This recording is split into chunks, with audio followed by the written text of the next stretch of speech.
And the astrologers had told Salahuddin, they said, "Oh Salahuddin, we have seen in the stars that if you try to take Jerusalem, you will lose an eye." And Salahuddin said, "You talking about me losing an eye? I swear by Allah, I will take the Holy Lands, even if it means I walk into Jerusalem blind. Even if I walk in blind." And for 5 days Salahuddin went around Jerusalem until on the 20th of Rajab, they found an ideal place to lay siege. And for 6 days they pounded the city. And on the 26th, Balian came out to ask for terms. And Salahuddin said no. Salahuddin said, "I offered you terms initially, you didn't take them. Now the city is mine." And then Balian said, "If you do not offer us terms, then we will kill the 5,000 Muslims in the city and we will destroy the masjid." And really this is a testimony to the greatness of Salahuddin rahmatullah alayh. He could have easily said, "Do it, do it. And when we take it, you will see what we do to your men, women and children." But this was a testimony to Salahuddin, because he knew that these Muslims had been at the front line for 88 years. They're suffering. They had suffered for 88 years. And he didn't want them to go through any more suffering. And Salahuddin gave Balian terms. And Salahuddin rahmatullah alayh entered when?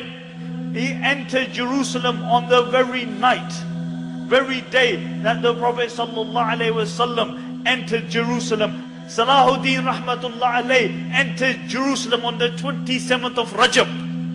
And can you imagine how the Muslim must have felt when they entered? Can you imagine 88 years of persecution? Can you imagine when they saw the fortified walls of Jerusalem? They must have remembered the stories of how living Muslims were catapulted over the walls of Jerusalem 88 years. When they saw the Christian women, they must have remembered how every single Muslim woman was violated 88 years ago. Well, when they entered and they saw the Christian children, they must have remembered the stories of how babies were snatched from their mother's breast and their heads were smashed against the walls.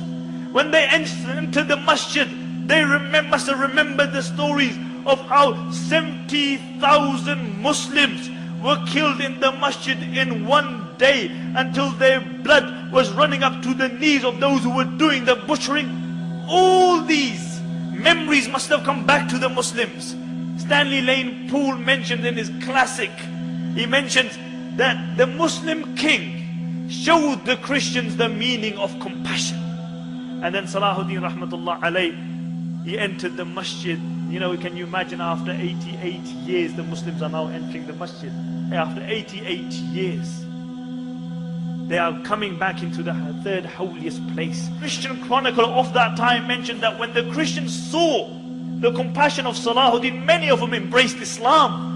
And even on this occasion, Salahuddin didn't forget his teacher Nuruddin. Nuruddin rahmatullah alayh had a pulpit made for the day that that Masjid al-Aqsa is liberated, and the pulpit be placed in the masjid. And when Europe had heard that their holy lands had been taken from them, really, Europe went ablaze. Europe went ablaze. Pope Urban II died out of grief. And I say, Subhanallah, Salahuddin, you know, you broke the backs of tyrants thousands of miles away. And for 2 years, Salahuddin remained in the field. He remained in the field. And Ibn Shaddad rahmatullah alayhi says, he said, you know, Salahuddin, he would cry at the apathy of the Muslim leaders. And by Allah, we cry at the apathy of the Muslim leaders today.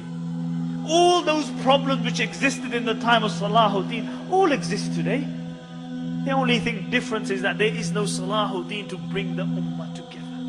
And Ibn Shaddad mentions that at Acre, Salahuddin was like a mother who had lost its child.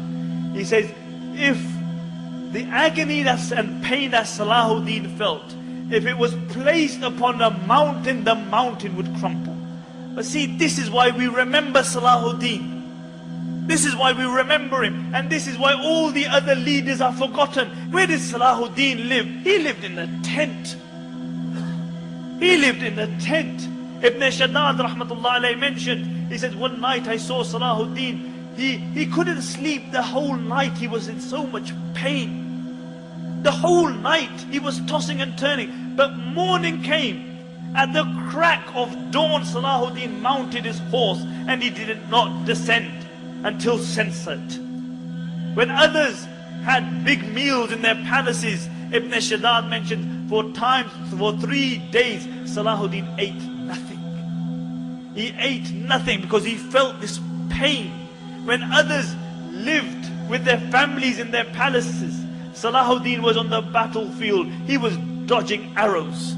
And this is why history remembers Salahuddin, and it has forgot all the other supine, spineless tyrants.